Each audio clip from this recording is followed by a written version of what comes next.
आंखौबो support खालामलांदो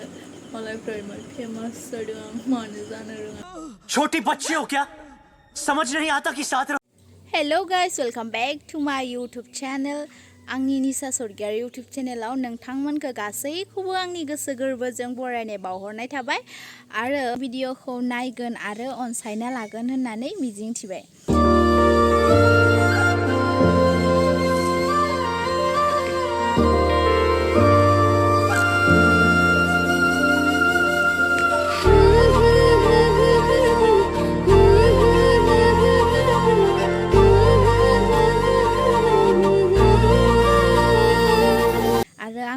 first blog video बानायदो नालाय एसे गोरोन्थिफोर जानो हागौ नोंथांमोना आंखौ निमाहा होबानो जाबाय ओमफ्राय आं दिनै फार्स्ट ब्लग भिडिअ बानायनायनि जेरावबो थांगोन सानाखै आं न'आवनो थागोन दिनै बेनिफ्राय न'आव आं मा खालामो नोंथांमोननो बेखौनो देखायलांगोन आरो जों आइमोना दिनै गामसा जि सोंदों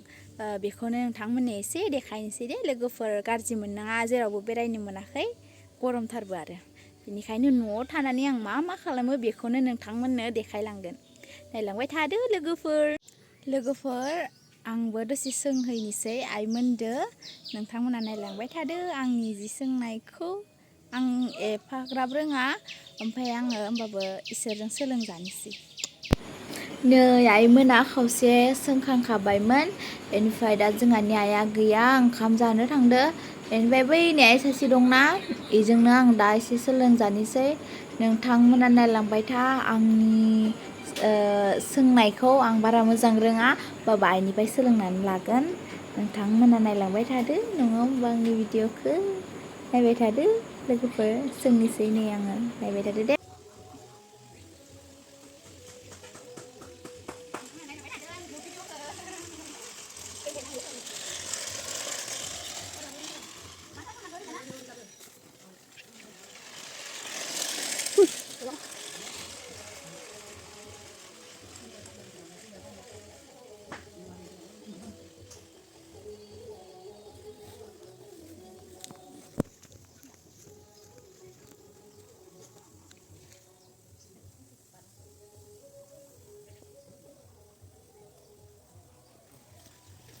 Lại đứng mặt thường.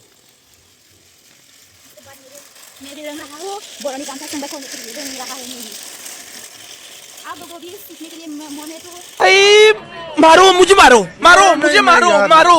नहीं ये मजाक हो रहा है एक सेकंड यार मजाक हो रहा है नहीं ये हम यहाँ पे क्या कर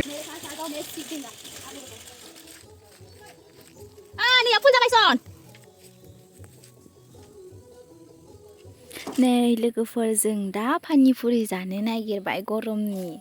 बोथोराबो जि गरम ना बेनिखायनो जों पानिपुरिखौनो जानो थाखाय एवबाय ओमफ्राय दा जों जानोसै नै आं दा मोनसे जानाय नायनोसै माबोरै जादों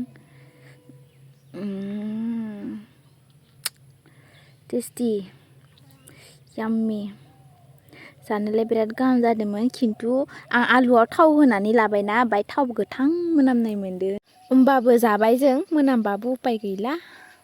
देन्जार गोलोमबाय आङो नुदोंना माबायदि गोलोमदो आरोथ' इनि सिगाङाव ओरैबायदि गोलोमदोंमोन आङो दा एसे खम जाबोदोसो फुगारनायदो नुदो ओरैबायदि गरम माने गरम क्या बोला तूने